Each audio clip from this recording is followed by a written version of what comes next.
Aujourd'hui, je vais vous présenter mes activités de recherche, ou une de mes activités de recherche sur le biomimétisme, et plus particulièrement les matériaux bio-inspirés, c'est-à-dire des matériaux capables de générer de la couleur sans colorant. Donc dans la vie de tous les jours, on connaît les matériaux colorés qui sont dus à des colorants, mais il existe également des couleurs physiques telles que les bulles de savon, l'arc-en-ciel, mais également la couleur que vous pouvez avoir lorsque vous regardez un DVD. Ces couleurs existent au niveau de la nature, que ce soit dans les ailes de papillons, les carapaces des coléoptères, mais également les plumes de paon. Et puis on peut retrouver ces couleurs physiques au sein des coquilles de coquillage.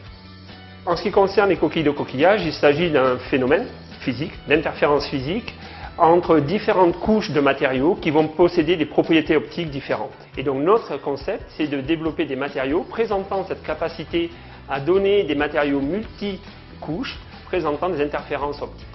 Donc cette approche-là permet de développer des monocouches de quelques nanomètres d'épaisseur. Et 1 nanomètre, ça correspond à peu près à 1 milliardième de mètre, c'est-à-dire la relation qu'il pourrait y avoir entre un ballon de foot à la surface de la Terre. Un deuxième exemple, basé sur les matériaux que l'on retrouve au sein des ailes de papillon et des carapaces de coléoptères ou des plumes de paon, c'est la diffraction de la lumière. Donc cette diffraction, elle est basée sur un principe physique d'interaction entre une lumière blanche et un matériau structuré qui va décomposer la lumière blanche en toutes ses couleurs primitives. Et donc au sein de cette équipe, nous développons des matériaux capables de mimer la nature, c'est-à-dire créant une brique élémentaire.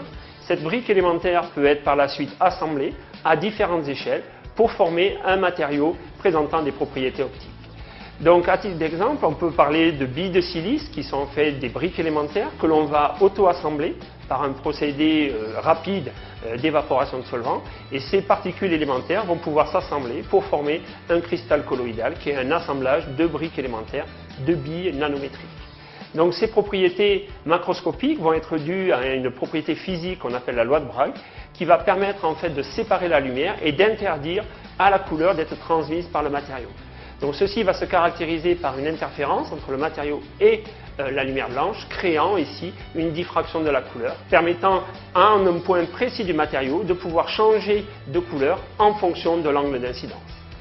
Donc un autre exemple, c'est le film nid d'abeille, qui sont en fait des films poreux, où là maintenant on ne joue plus sur une brique élémentaire qui est une particule, mais du vide, c'est un pore rempli d'air. À ce moment-là, on va avoir, comme dans la nature, des propriétés macroscopiques d'hydrophobie, c'est-à-dire de non-mouillabilité de la surface qui vont apparaître, en même temps que l'on va avoir des propriétés optiques importantes de ces matériaux, puisqu'ils sont capables de décomposer la lumière. Et donc là, on a des matériaux qui sont réversibles et qui sont intelligents, c'est-à-dire qui répondent à des propriétés macroscopiques de leur environnement. Et donc ce type de matériaux présente des propriétés importantes pour tout ce qui est cosmétique, mais également les peintures pour les automobiles de demain.